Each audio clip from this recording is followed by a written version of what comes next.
এই বছরে হজের পরে বিশেষ করে একটা আলোচনা গোটা পৃথিবী জুড়ে খুব জোরে সোরে চলছে, সেটা হলো যে হজে হাজিদের মৃত্যুর সংখ্যা এবছর পূর্বের অনেক রেকর্ড ভঙ্গ করে ফেলেছে এবং 1300-রও বেশি মানুষ এবছর হজে মারা গেছেন, যেটা গত বছরের হজের যে মৃত্যুর রেকর্ড তার কয়েক গুণ। তো এত বেশি সংখ্যক মানুষ হজে মৃত্যুবরণ করছেন কেন, কি সে আলোচনা, পর্যালোচনা, সেগুলো গোটা পৃথিবী জুড়েই হচ্ছে। সব জায়গাতে আলোচনা হচ্ছে, বিভিন্ন মিডিয়াতে আলোচনা হচ্ছে, সাধারণ মানুষের মধ্যে আলোচনা হচ্ছে। তো আমরা পুরো বিষয়কে সামনে রেখে কিছু কথা আরজ করতে চাই, বিশেষ করে যারা পরবর্তী বছরগুলোতে হজে যাবেন, হজে যাওয়ার নিয়ত এবং ইচ্ছা যাদের আছে তাদের উদ্দেশ্য করে। শুধুমাত্র এই দুর্ঘটনায় মানুষ মারা গেছেন যে সেই ইস্যুটাই নয়, এর বাইরেও আমরা একটু কথা বলতে চাই। আমার দেখা কিছু তিক্ত অভিজ্ঞতা, কিছু দুঃখ, কিছু ব্যথা, যেগুলো দেখে আমার কাছে মনে হয়েছে যে হজে যারা যেতে চান সে মানুষগুলোর উদ্দেশ্যে কিছু কথা না বললেই নয়। তো সেজন্য আজকে এমন কিছু কথা শেয়ার করতে চাই যে কথাগুলো জীবনে কখনো যারা হজে বা মক্কাতে মদিনায় উমরা করার উদ্দেশ্যে যাওয়ার ইচ্ছা আছে যাদের মধ্যে, তাদেরকে কয়েকটা বিষয় আমরা অত্যন্ত বিনয়ের সাথে আহ্বান করতে চাই। প্রথম কথা হলো, হজ এমন একটি ইবাদত যে ইবাদতের জন্য অনেক আগে থেকেই প্রস্তুতি নিতে হয়। প্রথমত এখানে আর্থিক প্রস্তুতির ব্যাপার আছে, দ্বিতীয়ত শারীরিক প্রস্তুতির ব্যাপার আছে, তৃতীয়ত মানসিক প্রস্তুতির ব্যাপার আছে। 3 ধরনের প্রস্তুতি যথাযথভাবে না নিয়ে আমরা বেশিরভাগ মানুষ হজে চলে যাই। আর্থিক প্রস্তুতিটা তো নেওয়া হয়, শারীরিক প্রস্তুতিটাও অনেক ক্ষেত্রে নেওয়া হয়, কিন্তু মানসিক প্রস্তুতিটা বেশিরভাগ ক্ষেত্রেই যথাযথভাবে নেওয়া হয় না। এবং এই একটা জায়গায় ত্রুটির কারণে হজটা অর্থবহ হয় না, যথাযথ হয় না, হজের যে উদ্দেশ্য সেটা সাধিত হয় না। মাবরুর হজ যে একজন ইমানদারের স্বপ্ন, একজন ইমানদারের জীবনের অন্যতম সাধনার জায়গা, সেই জায়গাটা অস্পৃশ্য থেকে যায়। সে হজটা তিনি পাওয়ার সুযোগ থেকে বঞ্চিত হয়ে যান শুধুমাত্র এই মানসিক প্রস্তুতি যথাযথভাবে যেটা থাকার কথা ছিল সেটা না থাকার কারণে। সেজন্য আমরা বলতে চাই যে হজে যাওয়ার আগে থেকে যথাযথ প্রস্তুতি মানসিকভাবে এবং জ্ঞানগতভাবে আমাদের নেওয়া উচিত। আমরা আসুন্নাহ ফাউন্ডেশনের তরফ থেকে গত কয়েক বছর যাবৎ যারা হজে যেতে ইচ্ছা পোষণ করেন, যে এজেন্সি থেকে আপনি যান না কেন, তাদের জন্য ফ্রি অফ কস্ট, সম্পূর্ণ বিনামূল্যে হজ প্রশিক্ষণ অফার করেছি। আলহামদুলিল্লাহ, চট্টগ্রামে আমরা করেছি, ঢাকায় করেছি। সেখানে অবশ্য আমাদের স্থান সংকুলান না হওয়ার কারণে অনেক বেশি মানুষ আবেদন করলেও আমরা সব মিলিয়ে হয়তো 1000 খানেক বা 1300-1400 মানুষকে সর্বোচ্চ কয়েক ধাপে আমরা তাদেরকে প্রশিক্ষণ দিতে পেরেছি। এই কয়েক ধাপে প্রশিক্ষণ যারা পেয়েছেন আমাদের কাছ থেকে, আলহামদুলিল্লাহ, বিভিন্ন জায়গাতে, মিনাতে, মুজদালিফাতে, মক্কাতে, মদিনাতে আমার সাথে দেখা হয়েছে। তারা প্রত্যেকটা মানুষই যার সাথে দেখা হয়েছে তিনি কৃতজ্ঞতা প্রকাশ করেছেন যে প্রশিক্ষণটা আমাদের অনেক বেশি সহায়ক হয়েছে, অনেক বেশি উপকারী হয়েছে। তো সামনের বছরে আল্লাহ যদি আমাদেরকে তৌফিক দান করে হয়তো আমরা সেটাকে ডাবল, দ্বিগুণ করার চেষ্টা করব। এর বাইরে আমরা তো আর সারা দেশের সব হাজিদেরকে প্রশিক্ষণ আমরা দিতে পারবো না, সবাই আমাদের থেকে প্রশিক্ষণ নিতে ইচ্ছুকও হয়তো হবেন না। এই কথাটি এই জন্য বলা যে হজের যে আবহ, সেখানকার যে পরিবেশ, শুধু মাসআলাগত বিষয় নয়, মাসআলাগত বিষয় তো আছেই, এর বাইরে পরিবেশগত বিষয়টা অত্যন্ত গুরুত্বপূর্ণ। বিশেষ করে গত কয়েক বছর যাবৎ সেখানে হজ হচ্ছে গরমের মধ্যে, আর প্রতি বছরই তীব্র গরম, একেবারে তীব্র থেকে তীব্রতর হচ্ছে, যার কারণে এই ভয়াবহ গরমে হজ করতে গিয়ে আমাদের যথাযথ প্রস্তুতি না থাকার কারণে অনেক মানুষ ক্ষতিগ্রস্ত হচ্ছে। যদিও আলহামদুলিল্লাহ এবার যে 1300-রও বেশি মানুষ মারা গেছে, সেখানে বাংলাদেশিদের সংখ্যা 50 জনের কাছাকাছি। অর্থাৎ তুলনামূলকভাবে বাংলাদেশে হাজিদের যে সংখ্যা, সে রেশিও অনুপাতে আলহামদুলিল্লাহ মৃত্যুর হার অন্য অনেকের তুলনায় অনেক বেশি না। মিশরীদের মধ্যে মৃত্যুর হার সবচাইতে বেশি। টোটাল মৃত্যুর প্রায় 50%ই হলো মিশরীরা। 600-রও বেশি মানুষ, 650 বেশি মানুষ তাদের মধ্যে ছিল। তো এই যে যথাযথ প্রস্তুতির অভাবে আমাদের সমস্যাগুলো হয়, প্রথমত সমস্যা হয় মাসআলাগত সমস্যা। মাসআলাগত সমস্যা এত প্রকট, এত মারাত্মক যে এক এক এজেন্সির হাজি সাহেবরা এক এক নিয়মে হজ করেন এবং যার যা খুশি তা করেন। প্রতি বছরই প্রায় এই জাতীয় জিনিসগুলো দেখতে দেখতে দেখতে দেখতে দিন দিন আমার পেরেশানি আস্তে আস্তে বাড়ছে যে হজের মতো ইবাদত, এত ব্যয়সাধ্য, এত শ্রমসাধ্য ইবাদত, যেখানে 6-7 লাখ 8 লাখ টাকা ব্যয় করা লাগছে, সেখানে লম্বা একটা সময় দিতে হচ্ছে। নামাজের জন্য আমাদের এত সময় দিতে হয় না, 1 মাস 1.5 মাস পর্যন্ত আমরা মক্কা মদিনায় পড়ে থাকতে হচ্ছে, এতগুলো সময় ইনভেস্ট করছি, এতগুলো টাকা ইনভেস্ট করছি, এবং সবচেয়ে কষ্টসাধ্য ইসলামের অন্য কোনো রোকন পালন করতে এত কষ্ট করতে হয় না, শারীরিক পরিশ্রম এত বেশি হয় না। এত কষ্ট, এত অর্থ, এত সময় ব্যয় করার পরও যদি হজটা যথাযথভাবে না হয়, এর চেয়ে দুঃখজনক বিষয় আর কি হতে পারে। আমরা বেশিরভাগ হজযাত্রীরা তারা হজে যাওয়ার যথেষ্ট আগে থেকে প্রপার প্রশিক্ষণ নেই না, কিছু বই পুস্তক পড়াটাকে শুধুমাত্র যথেষ্ট মনে করি, এবং অনেক ক্ষেত্রে সেটুকু আমরা করি না। যার কারণে দেখা যায় মাসআলাগত ত্রুটি আমাদের পদে পদে হয়, পদে পদে হয়। এবং আমাদের যেহেতু আসনা ফাউন্ডেশনের তরফ থেকে হজযাত্রীদের জন্য একটা হোয়াটসঅ্যাপ গ্রুপ খোলা হয়েছে, যে কেউ সেখানে প্রশ্ন করতে পারেন, প্রশ্ন উত্তর নিতে পারেন। সেখানে এত বিচিত্র সব প্রশ্ন এসেছে, এবং আমরা যখন হজের সফরে ছিলাম আমাদের কাছে এত বিচিত্র সব প্রশ্ন এসেছে যে সেগুলো দেখে বোঝা যায় যে এই আল্লাহর বান্দারা হজে আসার আগে মিনিমাম প্রস্তুতিটুকু পর্যন্ত তারা নেন নাই। শুধুমাত্র থালা, গটি, বাটি, কাপড় চোপড় কী নেবেন এই প্রস্তুতিটা নিলেন, মাসালাগত প্রস্তুতি নিলেন না, তাহলে হজটা যথাযথভাবে আদায় হবে না। এমন এমন উদ্ভট কর্মকাণ্ড আমাদের দেশি ভাইয়েরা হজের মধ্যে করে বসে থাকেন যে এটা হজ সম্পর্কে একেবারে মিনিমাম ধারণা থাকা মানুষও করতে পারেন না, একেবারে সাধারণ ধারণা থাকা মানুষও করতে পারেন না। এমনও হয়েছে যে আরাফাতের ময়দানেই ঢুকেন নেই, যেটা হজের সবচেয়ে বড় এবং মেইন প্রধান কাজ। এমনও হয়েছে যে আরাফাতের ময়দান থেকে সূর্য ডুবার পর যাওয়া ওয়াজিব, সেই ওয়াজিব তরক করে আরাফাতের থেকে সূর্য ডুবার আগে বের হয়ে গেছে, এরপর আমাকে জিজ্ঞেস করছেন ভাই এখন কি হবে। এইভাবে পদে পদে সমস্যা আমাদের হজযাত্রীদের দেখা গেছে। তো এই জন্য ভাই আমার অনুরোধ যে যথাযথ প্রশিক্ষণ যথেষ্ট আগে থেকে আপনারা নিয়ে তারপরে হজে যাওয়ার চিন্তা করবেন ইনশাআল্লাহ, তাহলে হজ আপনার অর্থবহ হবে। আবার এদিকে পরিবেশগত যে ব্যাপার থাকে সেটা হলো যে আমাদের দেশের পুলিশ এবং সে দেশের পুলিশের আচরণ ভিন্নতর হবে। একে তো এই 20-25 লক্ষ মানুষের মুভমেন্ট 4-5 দিনের মধ্যে এক জায়গা থেকে আরেক জায়গা, রাতে এক জায়গা, দিনে এক জায়গায়, সকালে এক জায়গা, বিকালে এক জায়গা, 20 লক্ষ মানুষ একসাথে যখন মুভমেন্ট করে, এটা সামলানোটা এমনি হিমশিম খেতে হয়, কঠিন হয়, কষ্টসাধ্য হয়। দ্বিতীয়ত সৌদি আরবের রাজনৈতিক যে প্রেক্ষাপট, তাদের দেশ যেই নিয়মে পরিচালিত হয়, আমাদের গণতান্ত্রিক দেশ, আমাদের দেশ একই নিয়মে পরিচালিত হয় না। আমাদের দেশে হাজী সাহেবরা আশা করেন যে সেখানে পুলিশের সামনে, আমাদের পুলিশের সামনে যেরকম আমাদের প্রতিবাদ করার সাংবিধানিক অধিকার থাকে, সেখানে বোধহয় প্রতিবাদ করার কোনো সাংবিধানিক অধিকার, প্রতিবাদ করতে যায় উল্টা বেজ্জত টেজ্জত হয়ে তারপর চলে আসতে হয়, এরপরে পুরো হজেই তার ডিপ্রেশনে কাটাইতে হয়। তো ওখানকার পরিবেশটা কি, পরিস্থিতিটা কি, এগুলো যথাযথভাবে জানাটাও হজের একটা যথাযথ প্রস্তুতির অংশ, সেটা আমাদের নেওয়া দরকার। মাসআলাগত যে ত্রুটিগুলো হয়ে থাকে তার মধ্যে থেকে একটা বড় ত্রুটি হলো আমাদের হজযাত্রীদের, বিশেষ করে মা বোনদের ব্যাপারে আমরা দেখেছি যে তাদের পর্দার ব্যাপারে সবচেয়ে বেশি গুরুত্বহীন, এত বেশি অবহেলা পর্দার ব্যাপারে যে মিনাতে, মুজদালিফাতে, আরাফাতে, এমনকি আপনার মক্কা মদিনার হোটেলেও দেখা যায় পর্দার ব্যাপারে পুরুষরাও দায়িত্বশীল না, মহিলারাও দায়িত্বশীল না। হোটেলে যে সমস্যাটা হয় সেটা হলো যে শেয়ারিং রুমে দেখা যাচ্ছে একটা রুমে 3 জন বা 4 জন মহিলা আছে। তো আপনার মা, আপনার বোন কিংবা আপনার স্ত্রী কেউ হয়তো সে শেয়ারিং রুমে আছেন, আপনি সেখানে যে দরজা ঠেলে ঢুকে যাচ্ছেন, সেখানে আরও অন্যান্য মহিলারা আছে। এই কমন সেন্সটুকু আমি দেখেছি শত শত হজযাত্রীরা আছেন, শিক্ষিত মানুষ, প্রতিষ্ঠিত মানুষ, কিন্তু কমন সেন্সটুকু নাই। অন্যান্য মেয়েদের প্রাইভেসি নষ্ট করছেন, চলে যাচ্ছেন সেখানে, অথবা দরজা ঠেলা দিয়ে উকি মারছেন। আমি তো একজনকে রীতিমতো উকি মারতে গেছে আর তাকে দাঁড়ায়া রীতিমতো ধমক দিয়ে বসাইতে হয়েছে, এরকম বিশ্রীভাবে উকি মারছিলেন তিনি কোনো অসৎ উদ্দেশ্যে উকি মেরেছেন তা না, কিন্তু তার কমন সেন্সের অভাব বা কোনো দেশের জ্ঞানের অভাব যে অন্য ফ্যামিলির মেয়েরা এখানে আছে, এখানে আমি উকি মারতে পারি না, কিন্তু সেখানে দরজা ঠেলে উনি উকি মারছেন।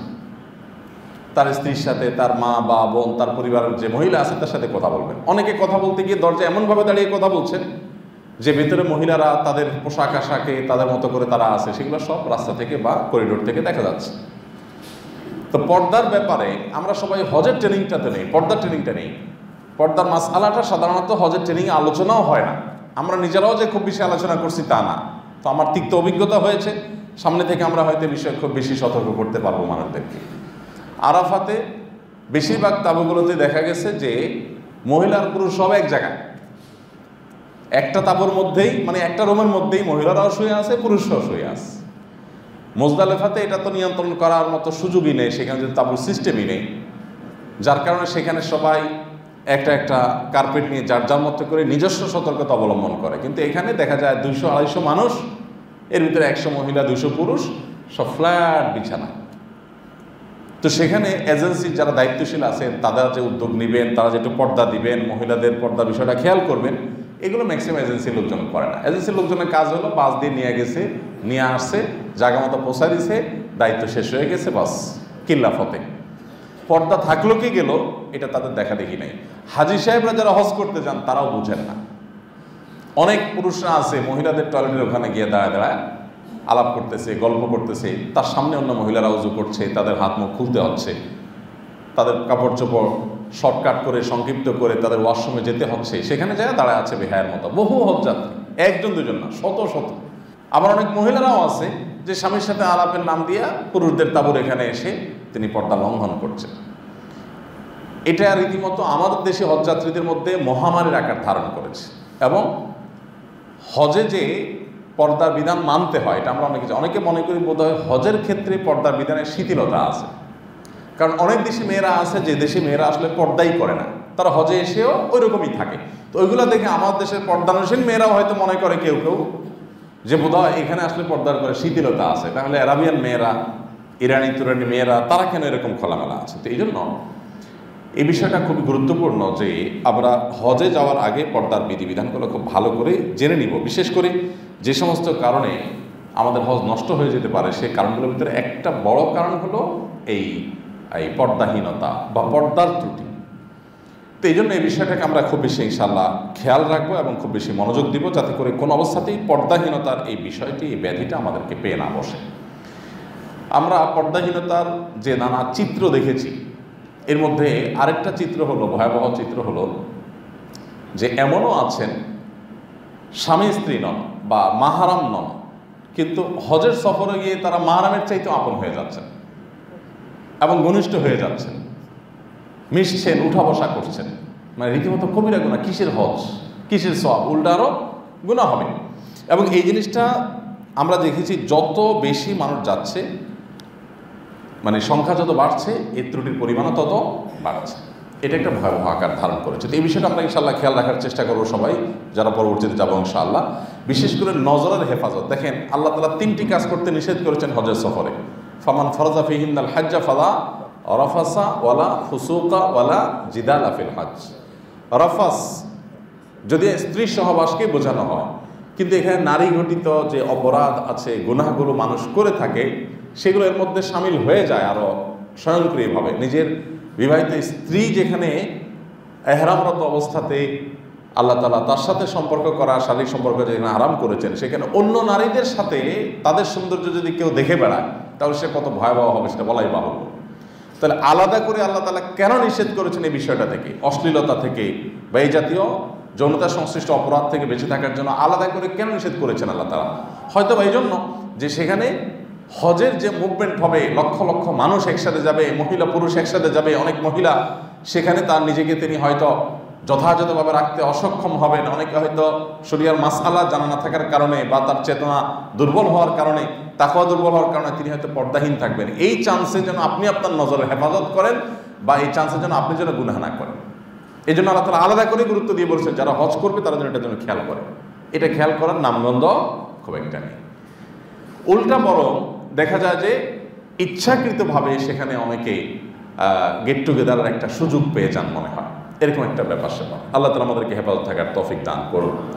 যারা হজ এজেন্সি আছেন তাদের কর্তব্য হজ এজেন্সিগুলো বা হজ এজেন্সির মালিকগুলো তারা যেন হজ যাত্রীদেরকে আগে থেকে এই বিষয়গুলো সতর্ক করেন এবং আল্লাহর ভয় দেন। আমরা বিশেষ করে অজুখানাতে, তারপরে মিনাতে, মুজদালিফাতে, তাবুতে, আরাফাতের ময়দানের মতো জায়গা, সেখানে আমরা দেখেছি যে ঢলাঢলি করে কোনো প্রকার পর্দা বাস বিছান নেই, একেবারে মাখামাখি করে মানুষ সেখানে থাকছে। কিসের ইবাদত হচ্ছে? রীতিমতো তামাশা। এই জন্য যারা ভবিষ্যতে যাবেন ইনশাআল্লাহ সতর্ক থাকবেন। আরেকটা গুরুত্বপূর্ণ বিষয় যেটি আমাদের হজকে নষ্ট করে দিচ্ছে সেটি হলো সেলফির রোগ। সেলফি আর ভিডিও, ছবি তোলা, এটা দিন দিন এমন একটা পর্যায়ে ধারণ করেছে, বিশেষ করে এইবার আমার কাছে মনে হয়েছে যে রীতিমতো এই লোকগুলো মনে হয় অসুস্থ। আমার কাছে মনে হয়েছে যে ব্যাধিগ্রস্ত রীতিমতো। শখ করে একটা ছবি মোবাইলে তুলে রাখলো, আবার একটা দৃশ্য, মদিনার একটা দৃশ্য, এটা একটা বিষয় যে স্মৃতির জন্য একটা ছবি সে তুলে রাখলো, মসজিদের ছবি, কাবাগরের ছবি, এটা একটা বিষয়। কিন্তু প্রত্যেকটা জায়গায় কিছু লোক যে ইবাদতের চাইতে তাদের মোবাইল বেশি আগায় যায়, আল্লাহর কাছে দোয়াতে হাত ওঠার আগে মোবাইল উঠে যায়। বুঝে আসছে কথা? প্রত্যেকটা জায়গাতে। এবং দেখা যায় যে তওয়াফরত অবস্থায় তারা সেলফি তুলছে, ভিডিও করছে, লাইভ করছে, মিনা মুজদালিফাতে করছে, সাফা মারওয়াতে করছে, দোয়া কবুলের জায়গাগুলোতে করছে, গুরুত্বপূর্ণ জায়গাগুলোতে করছে। অনেকে তওয়াফরত অবস্থাতে আমার সাথে সেলফি তুলতে আসে, তখন যে কি কষ্ট লাগে, মানে কি যে ব্যথা হয় তখন, যে এত কষ্ট করে দোয়ার একটা পরিবেশ মনের ভিতরে তৈরি করছি, মাত্র ফুল ফেজে আসছি, এখন তো দোয়াটা শুরু করব, আর এসে যখন দাঁতটা বের করে বলে ভাই একটা ছবি তুলি, তখন মুড মেজাজটা ঠিক রাখা খুব কঠিন হয়ে যায়। অনেক কষ্ট করে বলি ভাই, এই জায়গায় এসে যেখানে আল্লাহর দিকে রুজু হবেন, সর্বান্তঃকরণে আল্লাহ ছাড়া আর কাউকে স্মরণ করবেন না, সেখানে এসে বান্দার দিকে মনোনিবেশ করে ফেলছেন, অন্য কিছু আপনাকে আকৃষ্ট করে ফেলছে, কত দুঃখজনক বিষয়। সবচেয়ে খারাপ লেগেছে আমার কাছে, যেটা প্রতি বছরই দেখি, কিন্তু এই বছর আমার কাছে একটু বেশি মনে হলো, হয়তো আমার চোখে বেশি পড়েছে, সেটা হলো যে নবী করিম সাল্লাল্লাহু আলাইহি সাল্লামের কবর জিয়ারত করতে গিয়ে যেই হারে মোবাইলে ভিডিও করা হয়, যেই হারে ছবি তোলা হয়, যতজন ভিজিটার আছে, আমার মনে হয় 50%-এর বেশি মানুষের হাতে মোবাইল কিনা কি জানে, মানে এত বেশি মোবাইল উঠে মনে হয় যে প্রায় সবার হাতে মোবাইল। যেখানে রাসূল আকরাম সাল্লাল্লাহু আলাইহি সাল্লামের কবরের কাছে গিয়ে কান্নার রোল পড়ে যাওয়ার কথা, একজন ইমানদার তার প্রিয় নবী সাল্লাল্লাহু আলাইহি সাল্লামকে জীবদ্দশা দেখার সুযোগ হয় নাই, তার নবী সাল্লাল্লাহু আলাইহি সাল্লাম দুনিয়া থেকে চলে গেছেন, তার শাফাআত, তার সুপারিশ তার নাজাতের কারণ হতে পারে, তার কবরের পাশে সালাম পেশ করা এটা তার নাজাতের কারণ হতে পারে, যেখানে আবু বকর ওমর রাদিয়াল্লাহু তাআলা শুয়ে আছেন, যেখানে নবী সাল্লাল্লাহু আলাইহি সাল্লাম শুয়ে আছেন, যেখানে তার আবেগের সবটুকুন ঢেলে দেওয়ার কথা, যেখানে তার চোখ দিয়ে ছলছল করে পানি পড়তে পড়তে দুরূদ প্রেরণ করার কথা, সেখানে সে সহাস্য বদনে এবং হাসি মুখে সে সেলফি ভিডিও করছে, তামাশা করছে। আপনারা অবাক হবেন, নবী করিম সাল্লাল্লাহু আলাইহি ওয়াসাল্লাম একটা হাদিস 1400 বছর আগে তিনি বলে গেছেন। দেখেন আজকের পরিস্থিতির সাথে মিলালে মনে হচ্ছে আজকের পরিস্থিতির জন্য তিনি বলেছেন। তার হাদিসের অলৌকিকত্ব দেখেন। তিনি বলেছেন, লা তাত্তাখিযু কবরি ঈদা, তোমরা আমার কবরকে ঈদ বা উৎসবের উপলক্ষে পরিণত করো না। আমার কবরকে তোমরা উৎসবের উপলক্ষে পরিণত করিও না। যে হারে আমরা এখন ছবি ভিডিও করছি, লাইভ করছি, এবং নবী সাল্লাল্লাহু আলাইহি ওয়াসাল্লামের কবর জিয়ারত করতে গিয়ে যেভাবে আমরা উৎসব মুখর একটা পরিবেশ তৈরি করছি, তাতে নবী করিম সাল্লাল্লাহু আলাইহি ওয়াসাল্লাম সেই হাদিসটার কথা আমার স্মরণ হলো, যে তিনি তখনই বলে গেছেন কবরস্থানে কেউ তো উৎসব করতে যায় না, যায় সাধারণত আমাদের দেশে যে ওরস টোরস হয়, দেখেন আপনারা, কোনো পীর সাহেব মারা গেছেন, কোনো ব্যক্তি মারা গেছেন, তার কবরের ওখানে ওরস হয়। ওরসে সাধারণত কি হয়? ঢোল তবলা, গান বাজনা, খাওয়া দাওয়া, ফুর্তি, কেনাকাটা, আপনার বিভিন্ন রকমের কি বলে মেলা করা, উৎসব করা, ফুর্তি করা, জুয়ার আসর করা, এগুলো হয়। তো নবী করিম সাল্লাল্লাহু আলাইহি সাল্লামের কবরে তো উম্মত যাবে মলিন মুখে, নবী সাল্লাল্লাহু আলাইহি সাল্লামের কবরে তো উম্মত যাবে হলো চোখের পানি ছলছল করবে, তার হৃদয় নিংড়ানো ভালোবাসা এটা উঠলে উঠবে, এই অবস্থায় সে যাবে। কিন্তু নবী করিম সাল্লাল্লাহু আলাইহি সাল্লাম সেই তখনই আঁচ করতে পেরেছেন, আল্লাহ তাআলা ওহীর মাধ্যমে তাকে জানিয়েছেন যে এরকম পরিস্থিতি হতে পারে, তিনি সেজন্য সাবধান করেছেন, আমার কবরকে তোমরা উৎসবে পরিণত করিও না। এখন এই মোবাইল বাজদের, ছবি শিকারীদের এবং ভিডিও বাজি করা মানুষদের নবী সাল্লাল্লাহু আলাইহি ওয়াসাল্লামের কবর রওজার কাছে গিয়ে যেভাবে সেলফি বাজি করছে, আমার কাছে মনে হচ্ছে যে সেই হাদিসটারই প্রতিফলন ঘটছে কিনা, যে আমরা নবী সাল্লাল্লাহু আলাইহি ওয়াসাল্লামের কবরের কাছে ফুর্তি করতে যাচ্ছি, যে আমি ভিডিও করে দেখাচ্ছি মানুষকে, নিজের বাকাওয়াত জাহির করছি। অনেকে বলবেন নবীর মহব্বতে আমি ছবি ভিডিও করছি। নবীর মহব্বতে না, এটা লাইক কমেন্টের মহব্বতে, যে এটা দেবো তাহলে আমার ফেসবুকে রিচ বাড়বে, অনেকে বলবে ওয়াও মাশাআল্লাহ তুমি তাহলে মদিনা গেছো, মাশাআল্লাহ মাশাআল্লাহ, আমার একটা ভাব জাহির হবে। উদ্দেশ্য যাই হোক না কেন, এই কাজ কোনো অবস্থাতেই সঠিক হতে পারে না। আরেকটা এখানে সূক্ষ্ম দিক আছে, এটা মার্কাজ দাওয়ার মাওলানা আব্দুল মালিক সাহেব হাফিজাহুল্লাহর বরাতে এক ভাই আমাকে বলেছেন, পয়েন্টটা আমার কাছে খুবই গুরুত্বপূর্ণ মনে হয়েছে। সেটি হলো প্রিয় নবী সাল্লাল্লাহু আলাইহি ওয়াসাল্লামের যে কবর, এটা কোথায় আছে আমরা জানি।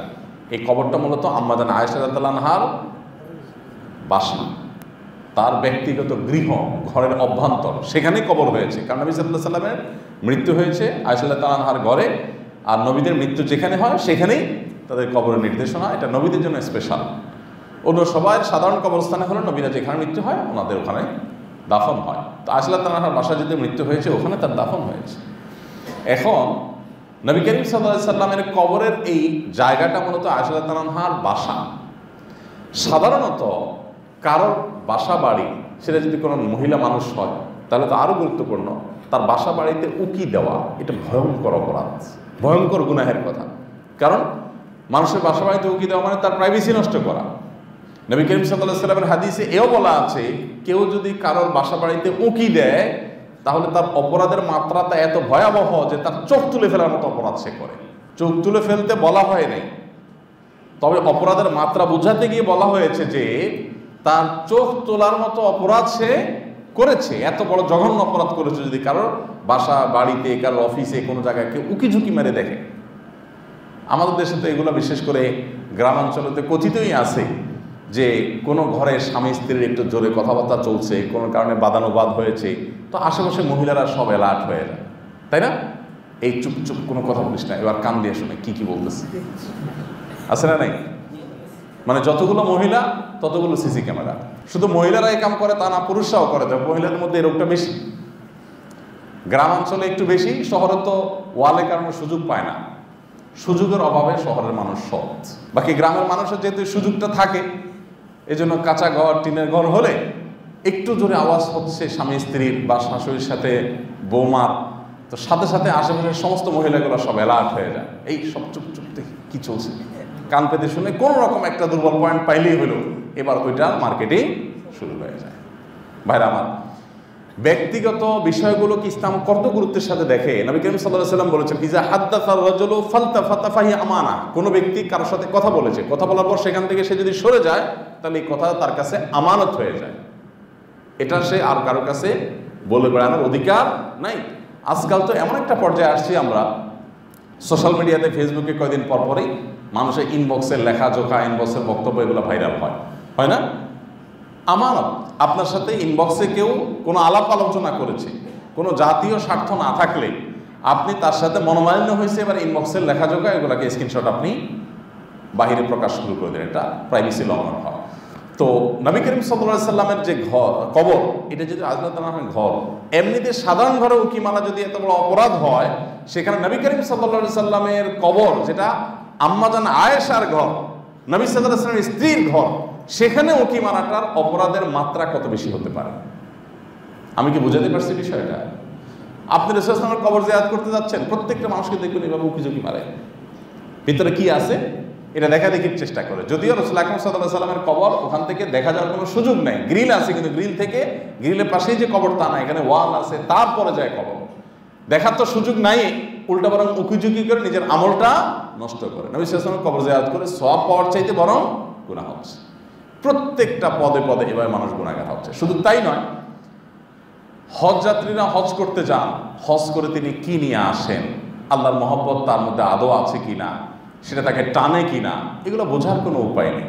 হোটেলগুলোতে যে পরিমাণ আড্ডা বসে, রুমগুলোতে যে পরিমাণ আড্ডা জমে, রাজনৈতিক আলাপ, অর্থনৈতিক আলাপ, ব্যবসায়িক আলাপ সালাপ, বিশেষ করে বাংলাদেশের হজযাত্রীদের বড় অংশ থাকে মেসফালায়। আর মেসফালা যারা থাকে এই অঞ্চলে হাজার হাজার বাংলাদেশি হাজিদের, আমার হিসাবে 70 থেকে 80% হাজি নামাজ পড়ে হয় হোটেলে আর নাহলে রাস্তায়। হারামে যাইতে একটু কষ্ট হয়, পুলিশ ঘুরাই দেয়, ওই কষ্টটা করতে রাজি না, বেশিরভাগ মানুষ রাস্তাতে দাঁড়ায় যায়। কেউ কেউ মাসালা জিগায়, ভাই হোটেলের রুম থেকে ওই জামাতে শরীক হওয়া যাবে না? তাই বলে আমরা দেশ থেকেও শরীক হলে তো আরো সহজ হইত, আর এত কষ্ট করে আসাই লাগতো না। এত টাকা খরচ করে গেছে, হোটেল থেকে একটু হেঁটে হারাম পর্যন্ত যাবে সেটার জন্য প্রস্তুত না। শুধু সেটাই না, এত দুঃখজনক অধ্যায় এবং এত দুঃখজনক বাস্তবতা চোখের সামনে আসে যে গত রমজানে আমার সাথে একই ফ্লাইটে এক ভাই ফিরছিলেন ওমরা করে। তো আমি দেখলাম যে আমার সামনে, আমার পাশের সিটে উনি বসা, মুখে মাশাআল্লাহ চাপ দাঁড়িয়ে আছে, দেখলাম ভরা দাড়ি, গায়ে পাঞ্জাবি আছে, ওমরা করে ফিরতেছেন। পুরা পথ উনি খুব নোংরা একটা ফিল্ম দেখতে দেখতে আসলেন, ঠিক আমার সামনে এমনভাবে যে একদম আমার চোখ বরাবর, পুরা পথ কান থেকে ওটা সরালেনই না, উনি সেই জিকির করতে করতে আসলেন। এবার আমরা আমাদের সাথে দেখছি যে এক বৃদ্ধ মহিলা এবং বৃদ্ধ পুরুষ, তারাও একই কাজ করলেন। মাশাআল্লাহ, মহিলা আবার হেজাব পরা, অবাক লাগলো আমার কাছে। এবং হাজিদের যে ফিতা ওটা গলা দেওয়া আছে, তার তিনি হজযাত্রী বোঝাই যাচ্ছে। তো তারাও স্বামী স্ত্রী দুইজনই একবারে পুরো পথ ফিল্ম দেখতে দেখতে তারা আসলেন। তারা গেছেন হজ করতে, আসতেছেন কি দেখতে দেখতে? ফিল্ম দেখতে দেখতে।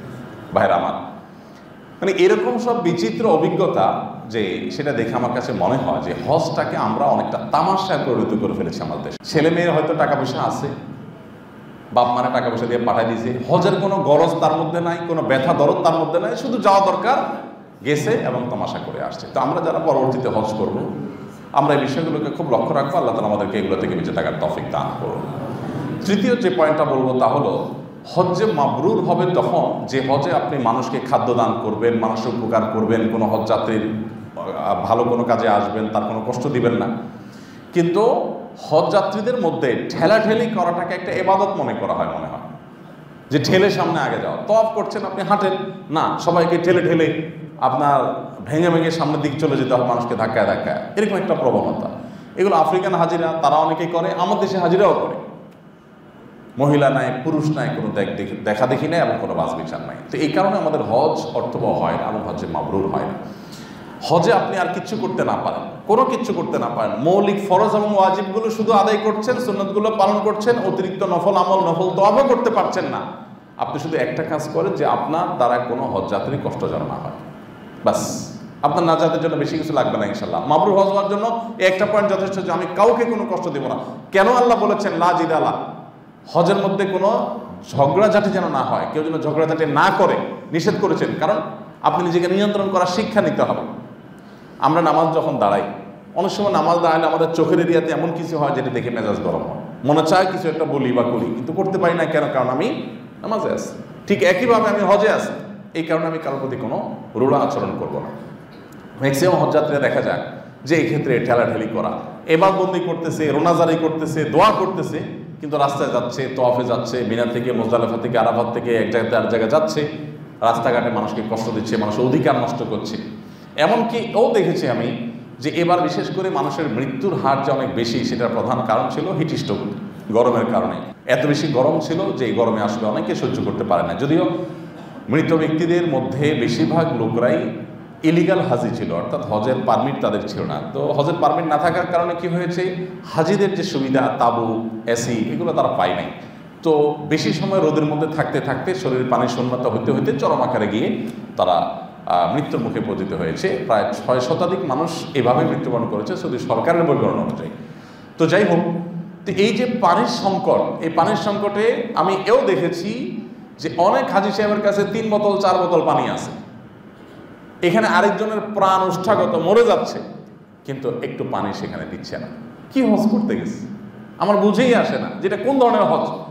আপনি আল্লাহর বান্দা কষ্ট পাচ্ছে, পানি চাচ্ছে, আপনার কাছে 3-4 বোতল আছে, আপনি চিন্তা করতেছেন যে আমার তো লাগবে, তো আপনার লাগলে 1 বোতল লাগবে। মানুষ একদিন বাঁচার জন্য তো 1 বোতল যথেষ্ট হয়, 2 বোতল, সামনে আবার পানি তো কোথাও না কোথাও পাবেন। এই মুহূর্তে একটা লোকের ইমার্জেন্সি, 1টা বোতল সেখানে দিচ্ছে না। সবাই যে এরকম তা না, অনেকে দিয়েছেন আলহামদুলিল্লাহ, কিন্তু অনেককে দেখা গেছে তারা এইটুকু স্যাক্রিফাইস করতে রাজি ছিলেন না। এই জন্য ভাইরা, হজকে অর্থবহ করবার জন্য প্রথমত যথাযথ প্রশিক্ষণ করে যাবেন, প্রশিক্ষণ নিয়ে যাবেন, সেখানকার পরিবেশ এবং মাসআলাগত দিকগুলো সবগুলোকে পুঙ্খানুপুঙ্খরূপে জেনে যাবেন, চ্যালেঞ্জেসগুলো ভালো করে বুঝে যাবেন যে চ্যালেঞ্জগুলো কী কী থাকবে, এগুলো সব মাথায় রেখে যাবেন। দ্বিতীয়ত, পর্দার বিষয়টাকে বিশেষভাবে, চোখের হেফাজত পুরুষরা, আর মহিলা তাদের সৌন্দর্যের হেফাজত, পর্দার হেফাজত, এই দুটো জিনিস করার সংকল্প করে তারপরে হজের জন্য মুভ করবেন। তৃতীয়ত, আমরা যখন হজে যাওয়ার নিয়ত করবো ইনশাআল্লাহ, আগে থেকে আমরা পাক্কা নিয়ত করে নিব, কোনো সেলফিবাজি, কোনো ভিডিওবাজি, কোনো আপনার লাইভবাজি, এই সমস্ত তামাশা করে হজের মতো ইবাদতকে হাস্যকর একটা নিছক পর্যটনে আমরা পরিণত করব না। এই চেষ্টা আমরা করবো ইনশাআল্লাহ। আর সর্বশেষ যে পয়েন্টটি বললাম তা হলো, পুরো হজের সফর জুড়ে কীভাবে মানুষ উপকার করা যায়, সহজাতির উপকার করা যায়, একটু স্যাক্রিফাইস করা যায়। আমার অন্য কোনো আমল নাই, আল্লাহকে বলবো আল্লাহ তোমার হজ যাত্রীরা তোমার মেহমান, তোমার মেহমানদের আমি একটু হেল্প করার চেষ্টা করেছি, আমার সিটটা ছেড়ে দিয়েছি, আমি তার একজনের ব্যাগটা আগায় দিয়েছি, আমার একটা পানির বোতল ছিল সেটা আমি শেয়ার করেছি, আমি যতটুকু পেরেছি মানুষকে ঠেলাঠেলি করি নাই, ধাক্কাধাক্কি করি নাই, আরেকজনকে ছেড়ে দিয়েছি, আমি নিজে জায়গা নিতে চাই নাই। তো এইভাবে যদি আমরা চেষ্টা করি ইনশাআল্লাহ বেদিল্লাহ হয়তো অর্থবহ একটা হজ করা আল্লাহ তালা আমাদেরকে তৌফিক দিবেন। আল্লাহ তালা আমাদের সবাইকে জীবনে একবার হলেও বাইতুল্লাহ হাজিরা দেওয়ার তৌফিক দান করুন, এবং সেই সাথে সেখানকার যে দিন দিন যে তীব্র গরম চরম আকারে পৌঁছাচ্ছে সেখানে কর্তৃপক্ষেরও অনেক দায় দায়িত্ব আছে। কারণ হাজী সাহেবদের মধ্যে যারা টিন শেড দিয়ে আসতে পারছে মুজদালিফা থেকে, তাদের তুলনামূলকভাবে টিন শেডটা অনেক উপরে থাকে। টিন শেডের দুই পাশে বড় বড় ফ্যানে বাতাস ছাড়া হয়, পানি মারা হয়, ছিটানো হয় গায়ে, এবং ঠান্ডা পানির জন্য টুকটাক কিছু আপনার ফিল্টারের ব্যবস্থা থাকে। কিন্তু ম্যাক্সিমাম হাজী সাহেবরাই এই রোডে ঢোকার সুযোগ পান নাই, পুলিশ বাধ্য করেছে তাদেরকে ডানে বা বিভিন্ন রোডে চলে যেতে। সে রোডগুলো তাঁবুর মধ্যখানে। 2015 সালে মিনা দুর্ঘটনায় যে শত শত মানুষ মারা গেছে, ঠিক দুর্ঘটনার মাঝখানে আমি ছিলাম, এবং আমার সাথে থাকা কুষ্টিয়ার এক ট্যাক্সি চালক ভাই তিনি মারা গেলেন। আমার সাথে আরও একজন আহত হয়ে হসপিটালে 4-5 দিন নিখোঁজ ছিলেন, তারপরে হসপিটাল থেকে তাকে পাওয়া গেছে। আর আমি নিজেও আহত হয়েছি, এবং মানে জাস্ট অল্পের জন্য কোনো রকম আল্লাহ হায়াত ছিল, বাঁচাই দিয়েছেন। তো সেই ঘটনাটা ঘটেছে 2 তাঁবু মধ্যবর্তী রাস্তা দিয়ে। এই তাঁবুর মধ্যবর্তী রাস্তাগুলো এগুলো নিয়ে সৌদি সরকারের এবং কর্তৃপক্ষের যথেষ্ট ভাবনার সুযোগ আছে। আমার কথা তাদের বলতে হয়তো যাবে না, কিন্তু যদি কারো সুযোগ থাকে তাদেরকে পরামর্শ দেওয়ার, মেইল করার, তো আমরা করতে পারি যে হাজী সাহেবদের টিন শেডের দিয়ে যেরকম যাওয়ার সুযোগ আছে, অন্তত মুজদালিফার দিনটাতেই সব দুর্ঘটনাগুলো ঘটে, ঈদের দিনটাতে। অতএব এই দিনটাতে যাতে হাজী সাহেবদের দুর্ঘটনা না ঘটে, ওই 2 তাঁবুর মধ্যবর্তী রাস্তাগুলোতে পর্যাপ্ত পানির ব্যবস্থা রাখা এবং টয়লেটের ব্যবস্থা রাখা দরকার। সম্ভব হলে ছায়ার ব্যবস্থা রাখা দরকার। এখানে এত উত্তপ্ত গরম থাকে, মনে হয় যে জ্বলন্ত আগুনের মধ্য দিয়ে ঘন্টায় ঘন্টা যদি অসুস্থ মানুষ চলতে থাকে, হার্টের রোগী চলতে থাকে, তো তার মৃত্যু ছাড়া কোনো উপায় আসলে থাকেই না। বিশেষ করে তাঁবুরগুলোর গেট যেভাবে আটকায় রাখে তারা, সহযোগিতাপূর্ণ কোনো আচরণ নাই, একটা লোককে টয়লেটের জন্য মুহূর্তের জন্য খুলছে না, বৃদ্ধ মানুষের জন্য ছাড় দিচ্ছে না। এই ব্যাপারে সৌদি সরকার শুধু একটা নির্দেশনা দিলেই হয় যে যে এলাকার তাঁবুগুলো দিয়ে এভাবে মানুষের স্রোত যাবে, সেই তাঁবুগুলোর দরজা গেটে যারা থাকে তারা যেন একটা সহনশীল হয়। সহনশীল হলে মুশকিল আছে, মানুষ স্রোত ঢুকতে থাকবে, তারা সামলাতে পারবে না। সেক্ষেত্রে বিকল্প ব্যবস্থা, সেখানে পর্যাপ্ত ঠান্ডা পানির ব্যবস্থা রাখা, টয়লেটের পরিমাণ বাড়ানো বাহিরে, বিশেষ করে ওই রোডগুলোতে টয়লেট নাই বললে চলে, পানির ব্যবস্থা নাই বললে চলে, খুবই অপ্রতুল। এখানে মানুষগুলো সবচেয়ে বেশি দুর্ঘটনার শিকার হয়েছে। আল্লাহ রাব্বুল আলামিন মুসলমানের এই ইবাদতকে যথাযথভাবে আমাদেরকে সম্পাদন করার তৌফিক দান করুন, এবং আমাদেরকে জীবনে একবার হলে বাইতুল্লাহ হাজির হওয়ার তৌফিক দান করুন। হজ এবং উমরার যদি যথাযথভাবে সম্পাদন করা যায়, পারফর্ম করা যায়, তাহলে এটার যে স্বাদ, এটার যে তৃপ্তি, এটা আসলে পৃথিবীতে কাউকে বর্ণনা করে বোঝানো সম্ভব হবে না। আল্লাহ যাদেরকে তৌফিক দিয়েছেন তারা জানেন, সব স্মৃতি ভোলা গেলেও এই স্মৃতি জীবনে কখনো ভোলা যায় না। এই জন্য পাক্কা নিয়ত করি, এখন থেকে অল্প অল্প করে সঞ্চয় করতে থাকি এবং জোগাড় করতে থাকি, জীবনে একবার হলে বাইতুল্লাহ জিয়ারত করার, হজ বা উমরা করার চেষ্টা আমরা করি। আল্লাহ তাআলা আমাদের সবাইকে তৌফিক দান করুন। জাযাকুমুল্লাহ খাইর। আস-সুন্নাহ ফাউন্ডেশন, উম্মার স্বার্থে সুন্নাহর সাথে।